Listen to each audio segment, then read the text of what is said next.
One. I think Good afternoon and morning, everyone. My name is Jen Adamski. I will be your moderator for today for our webinar, Managing COVID Documentation and Tracking Requirements in the Workplace. You'll know that there's been a lot of changes in the kind of legislation and requirements for employers. So we're very pleased to have our speaker, Dawn Adams, who is the president of HResults, based in Wisconsin as a human resources and organizational development consulting firm. And Dawn provides solutions to employers in the areas of employment law compliance, HR management and strategy, policy design and implementation, position analysis, instructional design and training, and more. So Dawn, welcome today. Thank you for joining us to share your insights this afternoon. Thank you. Excellent. So for those of you in the audience, thank you for joining. Feel free to introduce yourselves in the chat. And if you have any questions, you're welcome to share those real time. And if we can get to them actually during the session, we will. We'll also be able to tackle some Q&A at the end as well. So feel free, like I said, introduce yourself in chat. You'll find that in the bottom right corner. And we will be watching those throughout the presentation. When we get to questions, we also have some of our team members joining us, including Frank Mascarello, who also works with clients, getting them started and working through their particular needs with all of their COVID programs. So feel free to pull from the brain trust that we have here. We're here to speak to any unique questions or challenges that you have.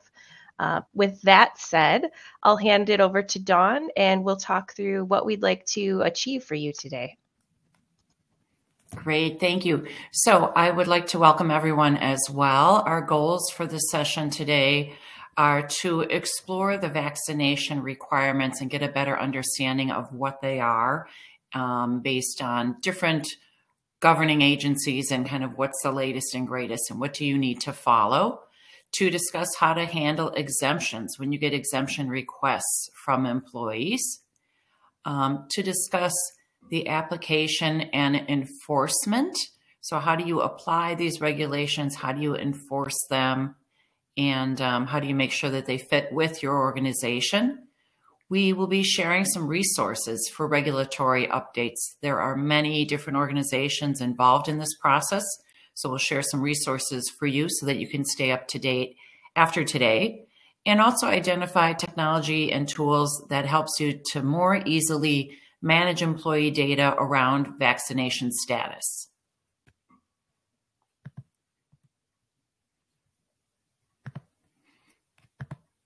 So what we know right now is that the information and the requirements are rapidly changing. So you want to ensure that your employees are provided relevant updates as soon as possible so that they can make the best choices for their health and safety. We also want you to prepare your employees with updated policies, whether that's around reporting vaccinations, self-care, or other items related to recent COVID strains or recent vaccination options. And then also you'd like to create an environment where employees can share their experiences and their thoughts or concerns around being vaccinated or even being exposed to COVID on the job. And it's also important to monitor local, county, state, and federal guidelines as those might differ with each other or from each other. So we want to be sure that you are aligned with that as far as what you are requiring employees to do. So there was news a while ago from OSHA, and you want to know, many people have asked, clients have asked me, what does that mean for our organization? So what's happened is OSHA has withdrawn its enforcement of the ETS, but it is highly likely that they are going to propose a permanent standard. Now, the ETS is an emergency temporary standard where OSHA was looking to require employers to mandate COVID-19 vaccines for employees or testing. In all cases, employers should communicate clearly with their employees any changes, any policies, and what is applicable to your organizations or circumstances. We will be looking for the COVID-19 OSHA proposal with a permanent mandate at least for healthcare workers sometime this year, but it has been blocked and it has been withdrawn at this time. So and OSHA is still encouraging vaccination of all workers. However, that is not mandated at this time. So for all organizations, you want to obviously keep everyone safe, including any of your clients, your patients, whoever your stakeholders are. So you're looking to make sure that you are giving all of your employees the most recent information. A few additional items would be to calculate your percentage of vaccinated employees, and we'll talk about that a little bit further, and to take additional safety precautions. If you have unvaccinated employees who are exempt from the EMS ruling, if you're a healthcare provider, you want to implement additional steps. That could be additional masking for exempt employees. It could be COVID vaccination, COVID information and education for all employees, or additional steps that make sense based on your work format, including working remotely.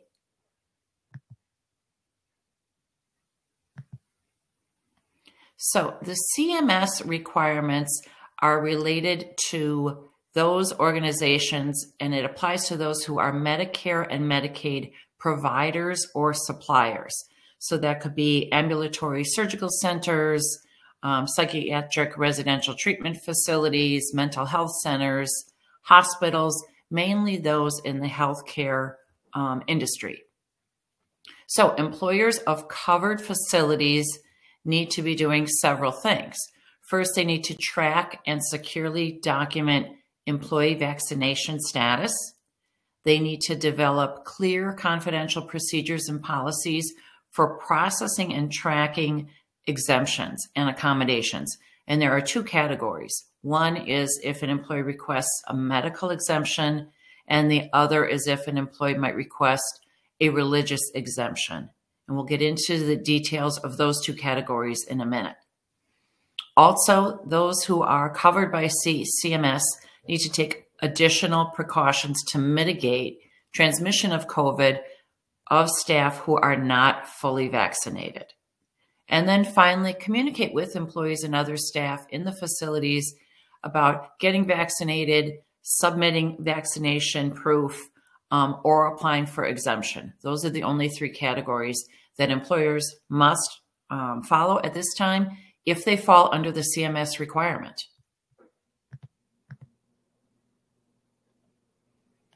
So the CMS requires healthcare workers at Medicaid or Medicare certified providers and suppliers to, first of all, they should have received their first COVID vaccine by January 29th, and they need to be fully vaccinated by February 28th, which is in 5 days.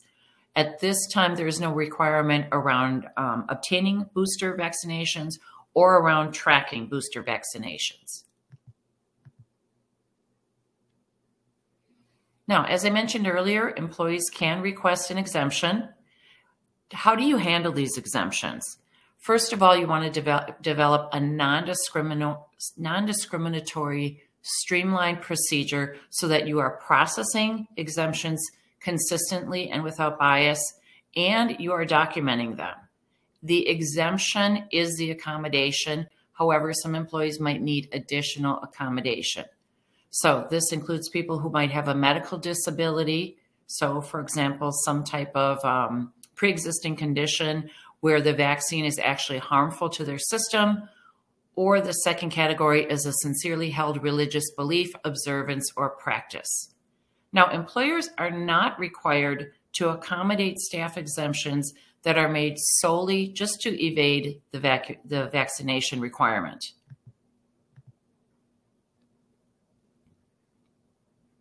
So how do you evaluate exemption requests? My clients and HR departments are struggling with it, trying to evaluate them, be sure that they truly meet the criteria. So you want to evaluate requests according to federal laws as well as your policies and procedures. So if a staff member is seeking medical exemption, you're going to request documentation from them. So you want to ensure that the documentation confirms that there's a recognized clinical contraindication to the COVID vaccine for the staff. You also want to be sure that the documentation that's provided is signed by a licensed practitioner, and that practitioner who is signing it, this is within the scope of their practice. It needs to be signed and dated by that licensed practitioner who is acting within that scope. It needs to specify which COVID-19 vaccine applies to that specific employee's medical condition.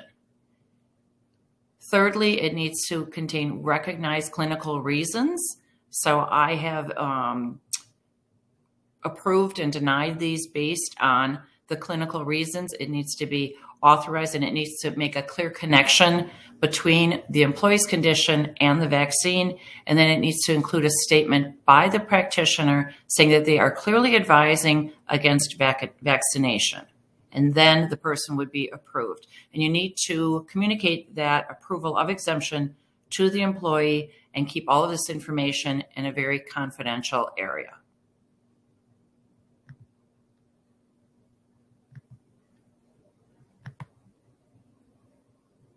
Now, the second kind of exemption, again, you want to be sure that this is an unbiased, documented process, is for staff that's seeking a religious exemption from the vaccination.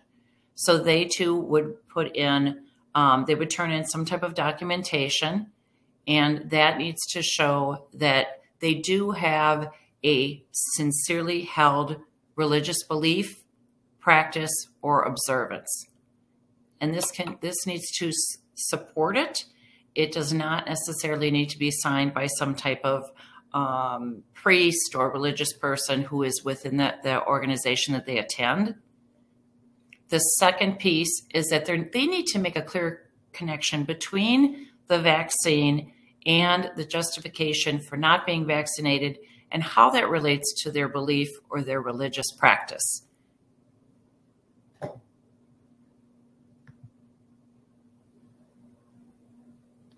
Now, it is important to note that the CMS mandate does not allow your facility to implement a testing program. So employees are not allowed to kind of test out or to continue testing, say, on a weekly basis or a daily basis instead of being vaccinated.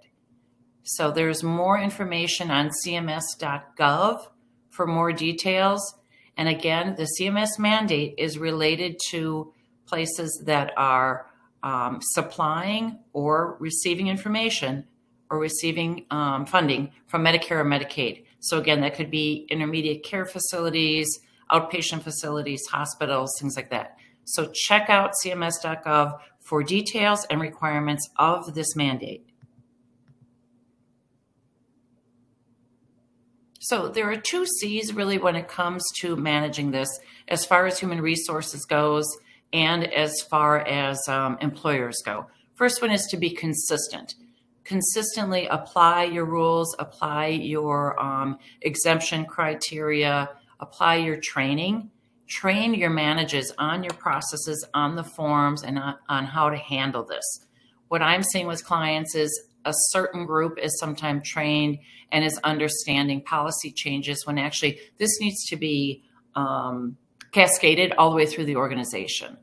Also, the second C is communication. Communicate through the organization.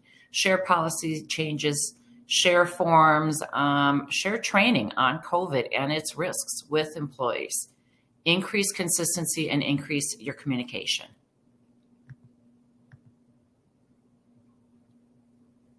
Now, clients are asking, how is this going to be enforced? How does the CMS know if I'm actually making sure that my employees are being vaccinated, requesting or processing exemption requests for those who do not want to be vaccinated, and tracking this?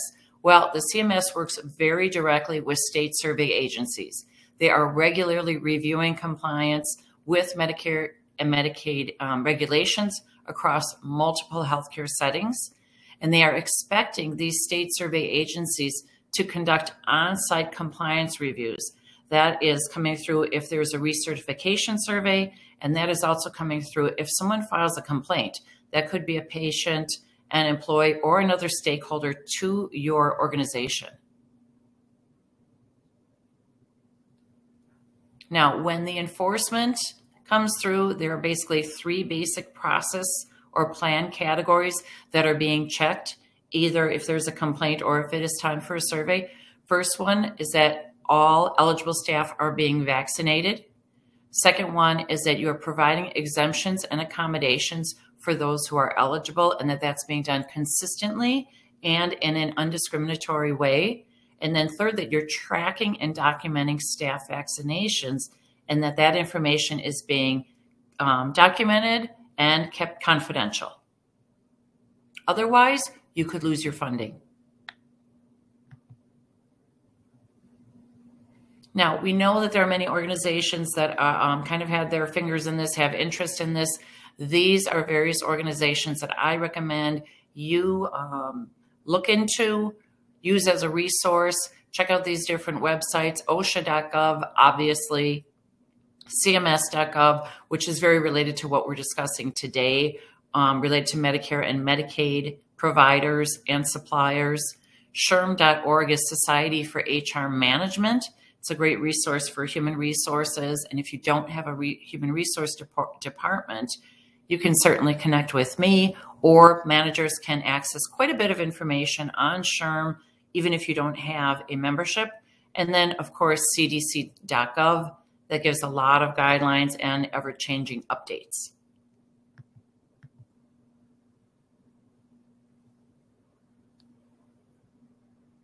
So our next piece is to talk about embracing technology. There is technology that is going to help to solve these challenges around requesting vaccinations and tracking them. Thanks, Dawn. Can everybody hear me okay? Yes. Good, perfect. So a couple things as Dawn mentioned. I think the other thing that's true about this, and certainly around the temporary standard, is the one thing that is true is change. And so what we've seen with 450 plus clients, 100,000 downloads, is they really need to be able to embrace technology in order to move along with the changes. I think as Dawn correctly points out, the ETS has been struck down, but the permanent standard is looking to come out, we've heard, as early as May. We'll see sort of what ends up happening. And that'll take away a lot and alleviate a lot of the anxiety that's around this side, whether that was around vaccine mandates or whether around testing requirements, wherever it is. Our clients help leverage the Calcium platform in order to do that. The other piece is making sure that you're with a secure platform that is really HIPAA compliant. And so PHI and PII information comes in. You've got to make sure that that is in the most secure type of way. There is an adaptation that is coming out. It'll be mandated by the CMS. There's what's called the adaptation of smart cards. Instead of the paper formats and what we're having today and really being able to show our vaccine, there will be smart cards that are essentially QR codes that move along with you. So really having all of that within a solution is paramount as this continues to take shape, and whether this sort of changes from an infectious disease around COVID or around the flu or any other sort of needs to really be able to manage and take care of the health and well-being of your clients, of your employees, is the best way to really be able to do it, is leverage technology. So a couple things that you really want to look for in the solution. You really want something that is flexible, right? Certainly around the standpoint, if you can have something that will be a mobile first really type of way, we call that sort of skating to where the puck's going to be, not necessarily where it is. Looking at it instead of a portal, having that sort of move along the way that can have your vaccine data, everything along the way from the smart card, or also sort of, health records and accessibility, having that all in a paperless and easy way to really be able to eliminate the clutter is key. It's got to be easy. It's got to be seamless. No one ever had to train anyone on how to use Uber or Chase or anything like that. And really sort of pushing a mobile first consumer centric way is, again, key. It's got to be fast and interchangeable. It also needs to be affordable and accessible, and making that delivered in a really seamless and efficient way is what our clients have really kind of come to expect from Calcium and what we've been able to deliver.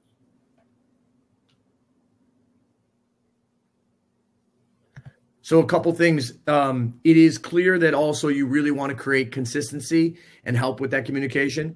So making sure that it's personalized, giving you the flexibility to change on the fly. So for example, if a third booster comes out, in a 2-year agreement that we just signed with a research institution.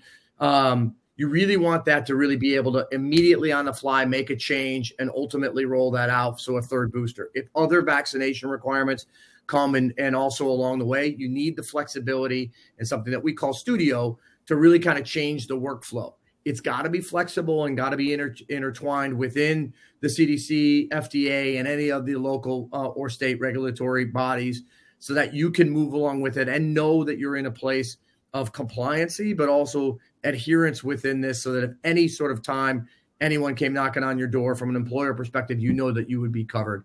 And having this all in real time is a key tenet to what the Calcium platform really delivers.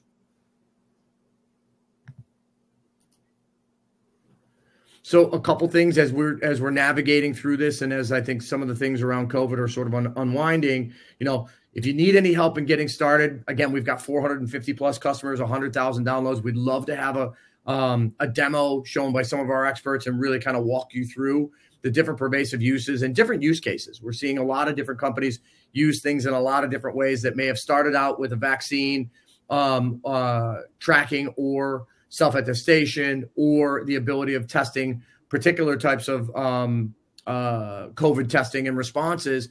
How can we kind of move along with HR leaders to really be able to help them? That's the beauty of the platform delivered as a SaaS solution to really kind of give you the flexibility out of the gate and help kind of grow with your organization as you continue to navigate this uncharted waters. Thanks, Frank. Jen here, sorry, excuse me, for sharing that. I think the thing that probably a lot of us our participants in the audience might say that there's just been this flurry of change. So it is very helpful to have that flexibility to be able to actually, I know with Calcium, we're able to actually go in and make changes on the fly, Absolutely. So to speak, to solve for those unique problems that we're having. So that said, we do have some time for questions and discussion. We do have some questions that came in earlier before the webinar, but for those of you in attendance, we'd love to answer any unique challenges that you're facing, questions, concerns that you have that we could tackle here. But to start off, we do have one question about boosters. So how do we keep up with boosters and the regulatory requirements? Dawn, do you want to start with that one? Sure. At this time, that is not being required. And the main reason is because there is very inconsistent timing of people's vaccinations so far. And so with the other two, there are timeframes. Obviously, the second vaccination needs to be done by February 28th. But at this point, it's all over the board as far as who has received a booster, who has not. So what I've been advising clients is, if you have the availability, as you would with the software, to track that, I would track it anyway, just so that you have it. But at this time, it's not being required because the boosters are not being required and do not fall under the definition of fully vaccinated yet. Correct. Perfect. Frank, have you heard other kind of similar concerns or questions there as you're working with clients? Yeah, absolutely. And I think Dawn is correct. It's not mandatory and not yet required, but yet most good stewards of the businesses that we're dealing with really want to get ahead of that curve, and they know that the change is possibly coming. So they are collecting that information. So one of the things that I mentioned is the ability on the fly in the SaaS and in the platform to really be able to push that third booster, and not necessarily by requirement from an OSHA standard, but also from just how they're doing from a compliance perspective, if that should change. And we do think it possibly could change at a later date. But clients today are absolutely looking for that information, and they want that information collected into one secure platform. Got it. Thanks, Frank and Dawn, for that. Another question we received was from an HR perspective. It sounds like, are we dealing with PHI or PII? Dawn, do you mind? We are dealing with personal health information. That is why it needs to be tracked and kept confidential. For those clients who are using paper-based, it's usually being kept in the medical file. The fact that people are vaccinated, if they have any exemption requests, medical or religious, it needs to be kept in a confidential file. Obviously, the religious request would not be kept in a medical file, but it needs to be kept confidential. It is medical information, especially the exemption information that I have seen is many times very, very detailed with a lot of very personal information connecting the person's medical condition to the reason for not being vaccinated. Frank, I know that's something we talk about a lot is, making sure that we're being the utmost security and whatnot. What did you want to share about that? Yeah, it's top of mind in every conversation that we have, whether that's a big health system and who we're talking to that's more required from the vaccine perspective with their employee base, or someone else in sort of more of an enterprise market share. It is paramount to make sure that whomever the companies choose, they do it in a very secure and well-organized way. We are dealing with PHI and PII. The reality is it needs to be in a HIPAA-compliant platform in order for that to be secure and safe. So we go through extra steps around NISTA 800-53 or any sort of high trust certifications or anything else to make sure that the data integrity and policies are all kept in the proper way. They're stored, whether they're needed to be deleted, et cetera, how long they're stored for, which is up to 7 years. You've got to make sure that that is something that is completely outside of maybe the paper files and some of the things that you were doing before, because you can get in some trouble because you are dealing with PHI. Make sure whomever you choose is taking security and data and protection of that in the utmost highest category. That's good. And our last question that we had submitted so far was, I think you talked about this earlier in the deck, though, OSHA requirements and whatnot are changing. The question was, what's OSHA's next move? Can we elaborate on that a little bit more, Dawn?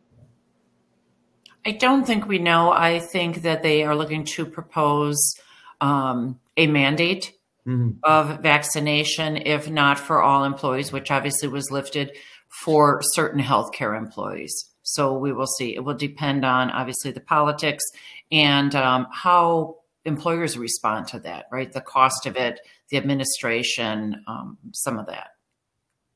Definitely. Frank, any thoughts there? Yeah, on April 4th, there's a merit panel in the DC Circuit Court of Appeals that's going to hear some oral arguments around this. Certainly on the healthcare occupation exposure. So what Dawn is referring to specific for the healthcare side, we do expect, again, this is information that we're getting on the ground that potentially it could be as early as May before that permanent standard is put in. I think just keep your sort of ears to the grindstone and sort of listen to what's happening. It will continue to be a highly publicized and political argument on a lot of different sides, but that permanent standard, which is going to be possibly more wide, and sort of more broad, instead of just direct and saying everyone has to have a vaccine, it could focus more on testing. So more to come, I would say probably in the second quarter. That's great. I know that's with the changing requirements, it'll be we may share some more content again, because we know more questions and requirements will always arise. Thanks, Shantae, for your question. I'm just taking a look at that now. Shantae was asking, stated just, our employees do weekly questionnaires. What is an effective way to track and manage the information received for appropriate documentation, management, and retention? How are those weekly questionnaires being completed? It's my understanding, and it's been my experience, that most employers have done away with it if they're paper-based. Because the questionnaires and testing out and all of that is not necessary just through EMS. The vaccination tracking is. Got it. Frank, do you mind talking to what you're seeing as far as effective ways to track and manage that information? Yeah, I think a couple things. Like, we've seen a lot of clients, the largest enterprises, which will do probably what Chantel's describing, which is more paper-based, right? And then all of a sudden move away from that because either a OSHA requirement or something like that. You've got to make sure that you understand, Chantel, you're dealing with PHI and PII information. So as soon as that vaccine information is collected, that sort of puts you in a different category. You must get that into a HIPAA compliant platform to make sure that you limit yourself from any further liability. Absolutely. So it's important to have a system that's already in place. I know when we started, we we're seeing people with paper records, Google Sheets. It ran the gamut of things as we tried to solve quickly, but thankfully there are better options out there for us now. It also depends too on whether the organization is if it's applicable, the EMS requirement. If it is not applicable, employers are not held to the same standard of requiring the vaccination. True. Yeah, great point. Well, we believe if anybody else in the audience has a question, we are going to start to wind down. So we do want to just thank all of you for participating. We will have a recording of this made available shortly thereafter, after this webinar.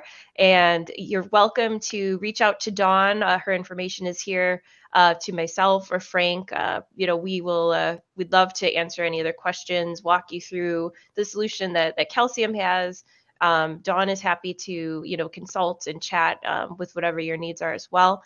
And we would just like to thank you for possibly taking your lunch break or some time out of the day with us. Thank you, Dawn, for serving as our wonderful presenter. Frank, for your participation too. And we very much appreciate everyone's time. Thank you. Thanks, everybody. Thanks, everyone. Have a great day.